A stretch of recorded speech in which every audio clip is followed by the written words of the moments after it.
I don't know who needs to hear this, but what you want is already done. It's a timeline that already exists right now.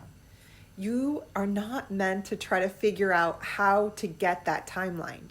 That's called chasing, an illusion. You are the one. You're the one that gets to align with that identity of that version of you who already has what you want. Let me explain an example. I had received a letter in the mail a few years ago that my septic system was not inspected upon purchase of my home. I was shocked. Like, what is this all about? Why was that not taken care of?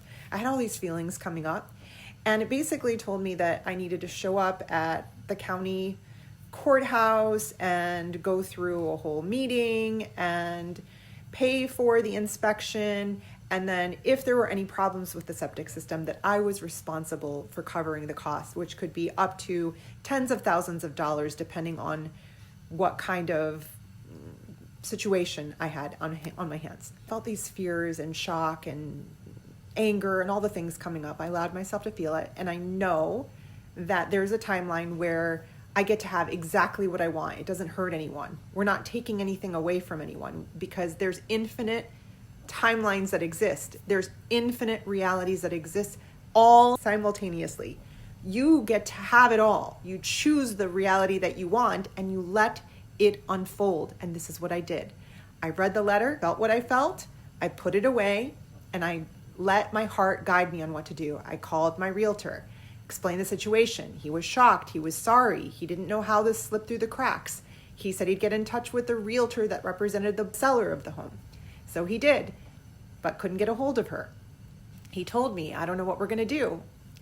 I just breathed and I observed him, and I knew that what I want is mine. I wanted that the whole situation would be completely taken care of. I wouldn't need to show up at a meeting. I wouldn't have to pay for the septic system bill. I would not have to have any problems with my septic system. It was going to be in perfect working condition. I imagined it all the way I wanted. The timeline I wanted, I chose it. And it all worked out. Everything. I didn't have to show up at a meeting. The seller of the home paid for the inspection willingly. And my septic system that I called a septic company to come out and inspect, which I didn't have to pay for, just took me one phone call, was completely in perfect health. This is how you do it. This is how you do it.